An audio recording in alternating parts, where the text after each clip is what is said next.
रवींद्र वस्त्रनिकेतन सलगरे घेऊन आलेत खास लग्न बस्ता ऑफर। नवरदेव नवरीसाठी भन्नाट ऑफर। 15,000 रुपयाची खरेदी करा आणि फक्त 10,000 रुपये भरा। ही ऑफर फक्त सलगरे शाखेत उपलब्ध। अप्रतिम लग्न सराई कलेक्शन, सुंदर नवरीसाठी भरजरी साड्या, नवऱ्यासाठी शाही शेरवानी सूट। आहेरी ऑफर ही सुरू। आहेरी साड्या 10 घ्या 1 फ्री। पॅन्ट शर्ट जोडी 10 घ्या 1 फ्री। ऑफर फक्त 31 मे 2025 पर्यंत। रवींद्र वस्त्रनिकेतन सलगरे, तालुका मिरज।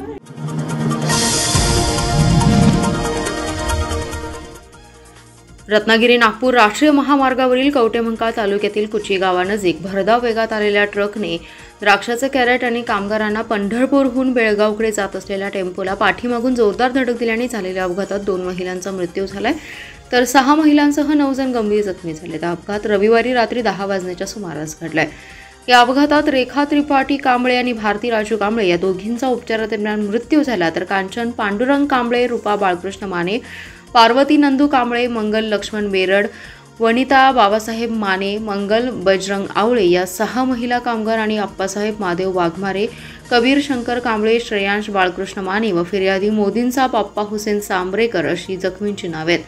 सर्व जखमींवर मिरज येथील शासकीय रुग्णालयात उपचार सुरू आहेत। द्राक्ष कॅरेट आणि महिला कामगारांना घेऊन टेम्पो हा खर्डीहून बेळगावकडे जात होता। कवटेमंकाळ तालुक्यातील कुची येथील एसआर हॉटेलच्या पश्चिमेस गावाकडील बाजूस पाठीमागून मिरजेकडे जात असलेल्या 10 चाकी ट्रकने भरधाव वेगात जोरदार धडक दिली, तसेच 14 टायर ट्रकला पाठीमागून जोरदार धडक दिली। या अपघातात दोन्ही वाहनांचं सुमारे 5.5 लाख रुपयांचं नुकसान झाले।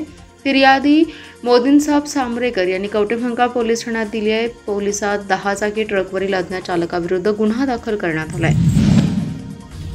भारतीय राज्यघटनेचे शिल्पकार महामानव डॉक्टर बाबासाहेब आंबेडकर यांची जयंती शहर आणि परिसरात मोठ्या उत्साहात साजरी करण्यात आली आहे।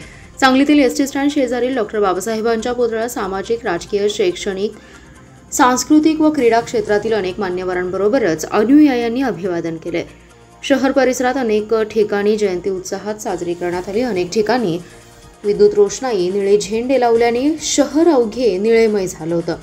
डॉक्टर बाबासाहेब आंबेडकर जयंती महोत्सव मंडळाच्या वतीने मध्यरात्री भव्य लाईट शो आणि आतिषबाजी करण्यात आली। भीमकन्या दिव्या शिंदे आणि खासदार विशाल पाटील यांच्या उपस्थितीत रात्री 12:01 जयंती महोत्सवाच्या अध्यक्षा स्नेहल सावंत यांच्या हस्ते पुतळ्यास पुष्पहार अर्पण करून अभिवादन करण्यात आलं। यानंतर आज सकाळी सांगलीवाडीपासून शहरातील प्रमुख मार्गावरून प्रभात फेरी भीमांगण परिसरापर्यंत काढण्यात आली। सकाळी 9:30 वाजता डॉक्टर बाबासाहेब आंबेडकर यांच्या प्रतिमेस पुष्पहार अर्पण करत सामुदायिक बुद्ध वंदना आणि पंचशील ध्वजारोहण समितीच्या अध्यक्षा स्नेहल सावंत यांच्या हस्ते करण्यात आलं। यानंतर जिल्हाधिकारी अशोक काकडे, आमदार सुधीर गाडगीळ, पोलीस अधीक्षक संदीप घुगे, जिल्हा परिषदेच्या मुख्याधिकारी तृप्ती धोडमिसे, महापालिका प्रभारी आयुक्त रविकांत अडसूळ, पोलीस उपअधीक्षक विमला एम, पोलीस निरीक्षक संजय मोरे यांच्यासह सामाजिक, राजकीय क्षेत्रातील मान्यवरांसह भीम अनुयायांनी अभिवादन केलं। यानंतर सायंकाळी ढोल, ताशे, बेंजो, डीजेच्या भव्य मिरवणूक काढण्यात आली। या मिरवणुकीत हत्ती, घोडे, उंट, सामाजिक संदेश देणारे चित्ररथ देखावे आकर्षणाचा विषय होते।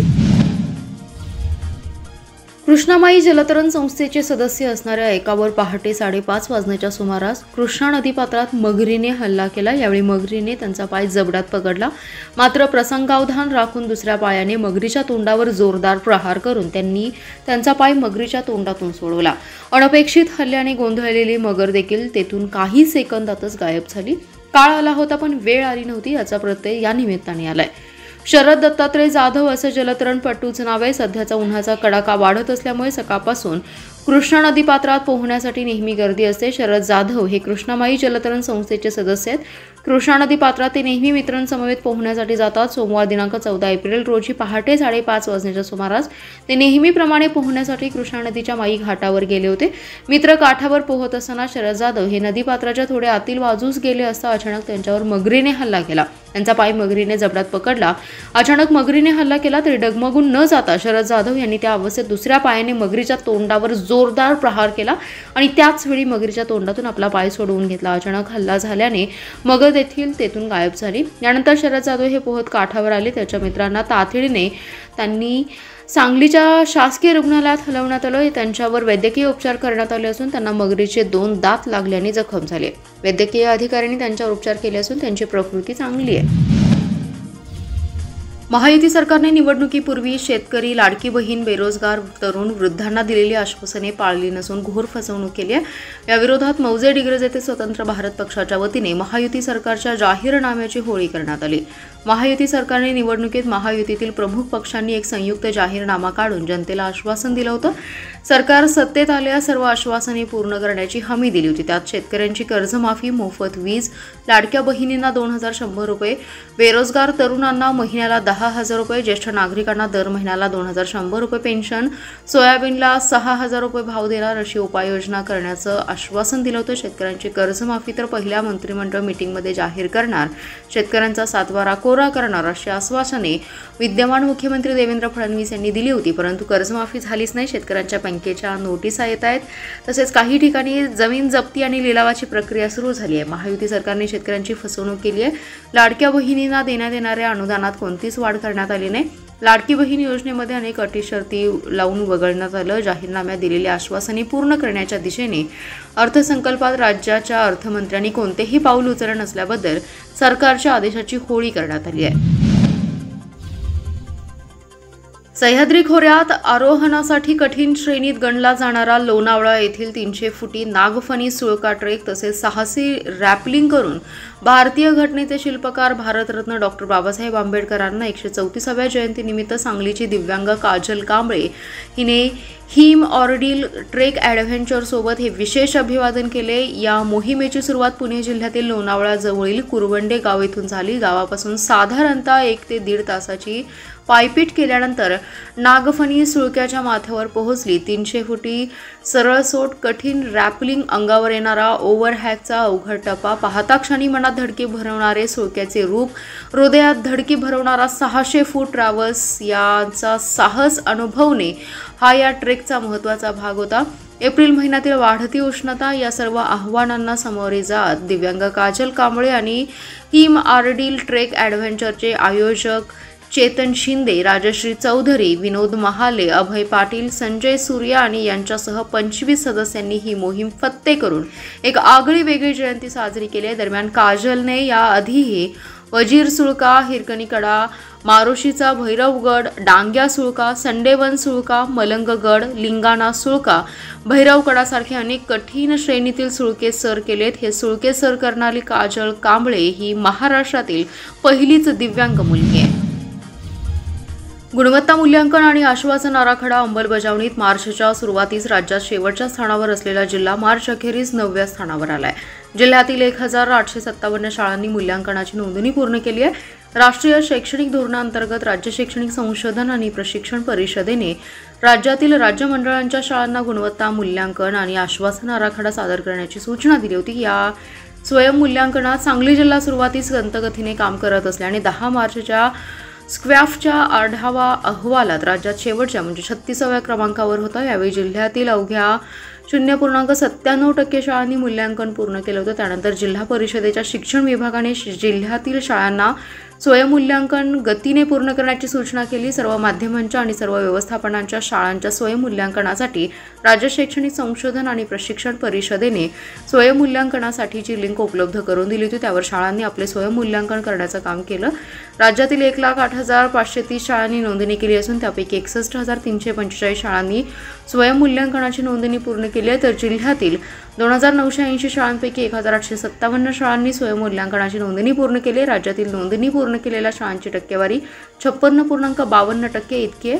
जिल्ह्यातील हीच टक्केवारी 62.32% आहे. या मूल्यांकनात जिल्हा 9व्या स्थानी आहे. राज्यातील 13 जिल्ह्यातील निम्म्यापेक्षा जास्त शाळांनी 31 मार्च अखेर स्वयंमूल्यांकन पूर्ण केलं नाही. भारताच्या संविधानाचे शिल्पकार, महान अर्थतज्ञ, सामाजिक न्यायाचे पुरस्कर्ते डॉक्टर बाबासाहेब आंबेडकर यांची 134वी जयंती जत शहरासह संपूर्ण तालुक्यात अभूतपूर्व उत्साहात साजरी करण्यात आली आहे. जत शहरात भव्य मिरवणुकीद्वारे जनसामान्यांनी बाबासाहेबांना अभिवादन करत सामाजिक समतेच्या मूल्यांना उजाळा दिलाय. डॉक्टर बाबासाहेब आंबेडकर हे केवळ दलित समाजाचे नेते नव्हते तर समग्र भारतीय समाजासाठी परिवर्तनाचे प्रतीक ठरलेत. त्यांनी अस्पृश्यतेविरुद्ध लढा देत संविधान रचनेपासून ते शिक्षण, अर्थनीती, महिला हक्क, धर्मनिरपेक्षता आणि समानतेसारख्या मूलभूत मुद्द्यांवर ठोस भूमिका घेतली. त्यांच्या विचारांनी आणि कार्यांनी समाजात एक नवा क्रांतिकारी विचार निर्माण केलाय. जत शहरात आंबेडकर नगर येथील उद्यानमध्ये डॉक्टर बाबासाहेब आंबेडकर यांच्या प्रतिमेचं पूजन करून मिरवणुकीस सुरुवात झाली।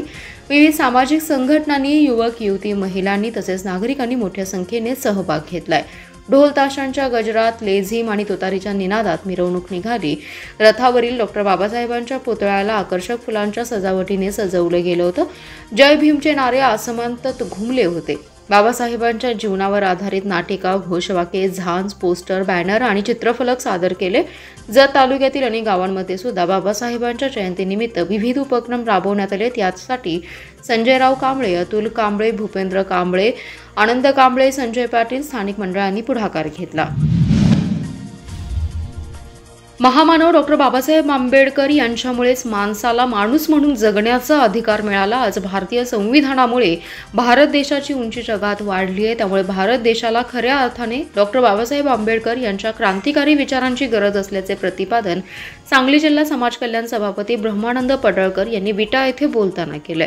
भाजप आणि फकीरा पॅन्थर सेनेच्या वतीने विटा येथे डॉक्टर बाबासाहेब आंबेडकर यांना अभिवादन आणि आंबेडकरी चळवळीमध्ये काम करणाऱ्या कार्यकर्त्यांचा मान सन्मानाचा सोहळा ब्रह्मानंद पडळकर यांच्या उपस्थितीत पार पडला। यावेळी बोलताना संदीप ठोंबरे म्हणाले की भाजप, अनुसूचित जाती मोर्चा आणि फकीरा पॅन्थर सेनेच्या वतीने संविधान घरोघरी हा उपक्रम येत्या वर्षभरामध्ये राबवणार असून डॉक्टर बाबासाहेब आंबेडकर संशोधन आणि प्रशिक्षण संस्था, त्याचबरोबर लोकशाहीर अण्णाभाऊ साठे संशोधन आणि प्रशिक्षण संस्था यांच्या माध्यमातून भारतीय संविधान घरोघरी पोहोचवण्याचं काम फकीरा पॅन्थर सेनेच्या माध्यमातून करणार आहे।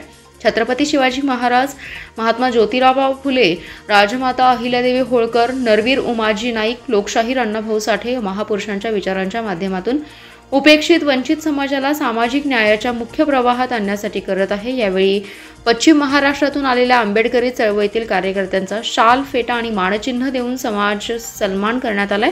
यावेळी समाज कल्याण सभापती ब्रह्मानंद पडळकर यांच्या हस्ते हा सन्मान करण्यात आलाय। यावेळी उपस्थितांना लाडू आणि जिलेबीचं वाटप करण्यात आलं।